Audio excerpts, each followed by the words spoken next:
பிரியமானவர்களே, எப்படி இருக்கீங்க? நல்லா இருக்கீங்களா? சந்தோஷமா இருக்கீங்களா?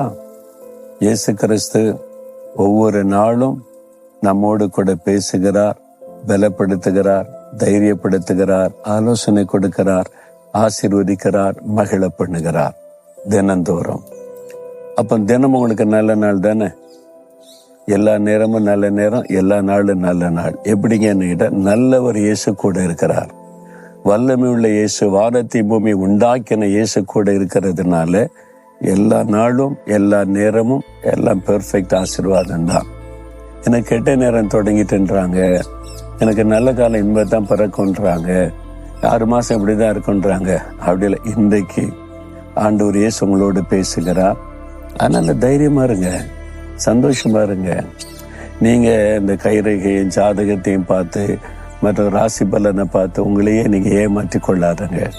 அதெல்லாம் பொதுவா நிறைய எழுதி அதை நம்பி கொண்டிருக்கிற நிறைய பேர். அப்ப யாருக்கோ நடக்கும், எனக்கு இல்லைன்னு சொல்லிட்டு இப்படியே நாட்களை கழித்து கொண்டு இருக்கிறவங்க. ஆனா வானத்தை பூமி உண்டாக்கின ஆண்டவர் கடவுள் நம்ம கூட இருந்தா ஆசீர்வாதம் தான், அதுதான் முக்கியம். அதனால நீங்க ஆண்டவர் என்ன சொல்லுகிறான்னு கவனித்து அதன்படி வாழ அர்ப்பணித்துக் கொள்ளுங்க. இன்றைக்கு உங்க வாழ்க்கையில் அற்புதம் நடக்கும். இன்றையிலிருந்து மாற்றத்தை நீங்க பார்ப்பீங்க. சரி, ஆண்டவர் எனக்கு என்ன சொல்றார் இன்னைக்கு அப்படின்னு நினைக்கிறீங்களா? 2 நாளாகமும் 15ஆம் அதிகாரம் 2வது வசனம். நீங்கள் கர்த்தரோடு இருந்தால் அவர் உங்களோடு இருப்பார், நீங்கள் அவரை தேடினால் உங்களுக்கு வெளிப்படுவார். இதான் ஆண்டு சொல்ற வார்த்தை. என் பிள்ளைகளே, அதாவது ஒரு தேவனுடைய தீர்க்கதரிசி மேல் ஆவியானவர் இறங்கி ஆவியானவர் மூலமா இந்த வார்த்தை ஜனங்களுக்கு சொல்லப்படுகிறது, உங்களுக்கு சொல்லப்படுகிறது. என் பிள்ளைகளே, நீங்கள் கர்த்தரோடு இருந்தால் அவரும் உங்களோடு இருப்பார்.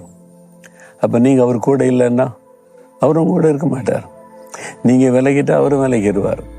சில கிறிஸ்தவங்களுக்கு ஞாயிற்றுக்கிழமை காலையில தான் பைபிள் ஞாபகத்துக்கு வரும். சர்ச்சுக்கு போகணுமேனு பைபிளை தேடுவாங்க.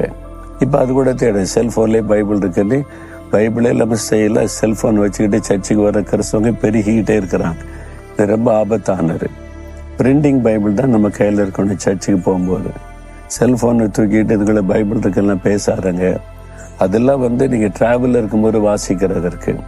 சர்ச்சுக்கு போகும்போது, கூட்டங்களுக்கு போகும்போது பிரிண்டட் பைபிள் தான் கையில கொண்டு போகணும். ஏன்னா இதுல ஒன்லி வசனம் மட்டும்தான் இருக்குது. செல்போனுக்குள்ள ஒரு பக்கம் பைபிள் இருக்குது, இன்னொரு பக்கம் எல்லா அசுத்தங்களும் அக்கிரமங்களும் பிசாசனுடைய கிரியைகளும் உள்ள இருக்குல்ல. ஒரு சுவிட்சை தட்டினா அதுக்குள்ள போயிட முடியும்ல. அப்ப அதனால அதெல்லாம் பிரிண்டட் பைபிள் தான் கையில இருக்கணும். சரி, அப்ப ஆண்டவர் இந்த வசனத்தை கொண்டு பேசுகிறார். நீங்கள் கர்த்தரோடு இருந்தால். நீங்க எவ்வளவு நேரம் கர்த்தரோடு இருக்கீங்க? சிலர் காலையில 1 மணி நேரம் ஜெபிப்பேன், பிறகு ஆண்டோடு இருப்பேன், அப்புறம் அவ்வளவுதான், அப்புறம் அடுத்த நாள் தான். அப்ப அவரை மறந்துட்டீங்கன்னா அவர் எப்பவுமே உங்க கூட இருக்குதானே விரும்புறாரு. நீ போகிற இடம்லாம் உங்க கூட இருப்பேன், உன்னை விட்டு விலக மாட்டேன்னு சொல்லி. அப்ப நீங்க எப்பவுமே இயேசுவோடு இருக்க பழகி கொள்ளணும்ல. காலையில எழும்பி 1 மணி நேரம் ஜெபிக்கும் போது மாத்திரம் இல்லை, வேலைக்கு போகும்போது, படிக்க போகும்போது, கடைக்கு போகும்போது, வீட்டு வேலை, எப்பொழுது அவரை நினைத்து துதித்து கொண்டு ஜெபித்து கொண்டே இருந்தீங்கன்னா அவருடைய பிரசனை எப்பவும் கூட இருக்கும்ல. ஞாயிற்றுக்கிழமை 2 மணி நேரம் சர்ச்சுக்கு போயிட்டா பெரிய ஊழி செய்யற மாதிரி நிறைய பேருக்கு நினைப்பு. அதுக்கப்புறம் இஷ்டப்படி நடப்பாரு. அப்ப 2 மணி நேரம் மட்டும்தான் இயேசு கூட இருப்பார். அப்ப நீங்கள் கர்த்தரோடு இருந்தாதான் அவர் உங்களோடு இருக்க முடியும். நீங்கள் அவரை விட்டு விட்டால் அவரை விட்டு விடுவார்.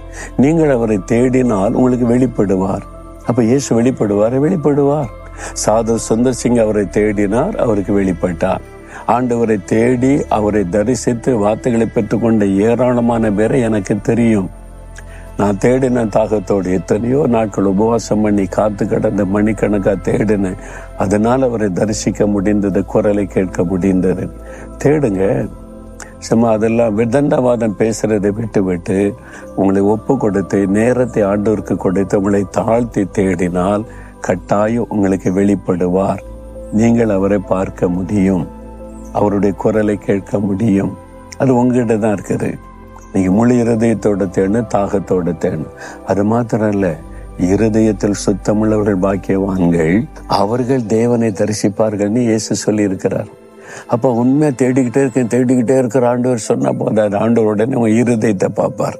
உன் இருதயம் சுத்தமா இருக்குதா?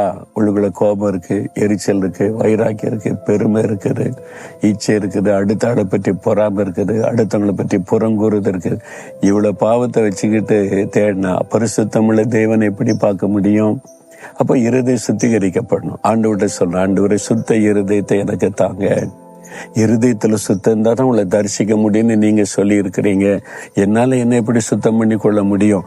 நீங்க என்ன பரிசுத்தப்படுத்துங்க. இந்த பெருமை வேண்டாம், பொறாமை வேண்டாம், இச்சைகள் வேண்டாம், பண ஆசை வேண்டாம், புறங்குறுதல் வேண்டாம், அடுத்தவங்களை பற்றி பேசுறது வேண்டாம், காயப்படுத்துறது வேண்டாம். உங்களை போல என்னை மாற்றி என்னை பரிசுத்தப்படுத்தி ஒப்பு கொடுத்துருங்க. அவரே உங்களை பரிசுத்தப்படுத்தி அவரே உங்களுக்கு தன்னை வெளிப்படுத்துவார். இதான் ஆண்டவருடைய அற்புதம். புரிஞ்சது அவங்களுக்கு? அப்ப என்ன சொல்லணும்? நீங்க பரிசுத்தமாக்குறது அவருடைய கையில தான் இருக்குது. அவரை தரிசிக்கிறது அவர் கையில தான் இருக்குது. உங்களை ஒப்பு கொடுக்க, அவ்வளவுதான். அப்ப இந்த நாள்ல சொல்லுங்க, ஆண்டவரே நான் எப்பவும் உங்க கூடவே இருக்கணும். ஒரு நாளின் 24 மணி நேரம் உங்க கூட இருக்கணும். நீங்க என் கூட இருக்கணும். வாரத்தின் 7 நாள் என் கூடவே நீங்க இருக்கணும். ஆண்டவரே, வருஷத்தின் 365 நாள் every day you have to be with me Lord.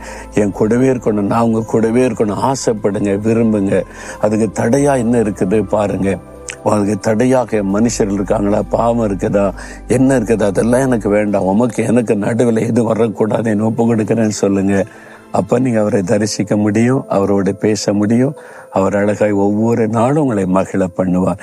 அவர் கூட இருந்தா பாருங்களேன், எதை குறித்து கவலை இருக்க, தேவை குறித்து, வியாதி குறித்து, எதிர்காலத்தை குறித்து பயம் இருக்காது, கலக்கம் இருக்காது. அவர் இருக்கார்ல, அவர் பார்த்து கொள்வாருன்னு. இதுதான் மகிழ்ச்சியான கிறிஸ்தவ வாழ்க்கை. அதுக்கு உங்களை அர்ப்பணிக்கிறீங்களா? இயேசு உங்களை நேசிக்கிறதுனால பேசுகிற, மகனே மகளே, நீ என் கூடவே இருக்கிறியா? அப்ப நான் உன் கூடவே இருப்பேன்.